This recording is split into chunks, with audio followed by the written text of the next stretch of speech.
வணக்கம். நாம் தமிழர் கட்சியோட தலைமை ஒருங்கிணைப்பாளர் சீமானோட தலைமையில் நிறைய மாநாடுகள் நடந்திருக்கு. அதில் ரொம்ப குறிப்பாக மலைகளின் மாநாடுன்னு சொல்லி ஒன்று நடத்தினாங்க. இந்த மலை உனக்கானதா? இந்த மண் உனக்கானதா? இந்த பூமி உனக்கானதா? மலைகளின் மாநாடு. மலைகளுக்கு என்ன அவ்வளோ ஒரு முக்கியத்துவமா அப்படின்னு சொல்லிட்டு நானும் யோசிச்சுட்டு இருந்தேன். அப்போது ஐயா நக்கீரன் அவர்கள் எழுதின இந்த புத்தகம் சமீபத்தை படிக்க நேர்ந்தது. இந்த புத்தகம் படித்ததுக்கப்புறம் இன்னும் நானும் நிறைய தேடி பார்த்தேன். அப்போது அதாவது ஒரு மலை உருவாகிறதுக்கு பல லட்ச ஆண்டுகள் ஆகுது. உதாரணமாக நம்ம இமயமலை எடுத்துட்டிங்கன்னா அதோட தோராயமாக இமயமலை உருவாகிறதுக்கு கிட்டத்தட்ட ஒரு 2 கோடி வருடங்கள் ஆயிருக்கும் அப்படின்னு சொல்கிறது அறிவியல் சொல்லுது. 2 கோடி வருஷம்.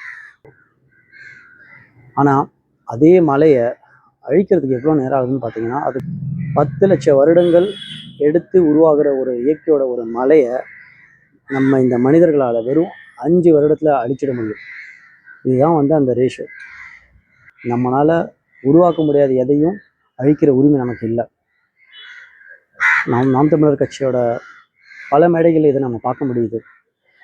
நம்ம சிந்திக்கணும். நம்மளோட இயற்கை வளங்கள் தான் நம்மளுடைய ஆதாரம். நம்மளுடைய எதிர்கால சந்ததிக்கு நம்ம கொடுத்து போகக்கூடிய ரொம்ப பெரிய சொத்து.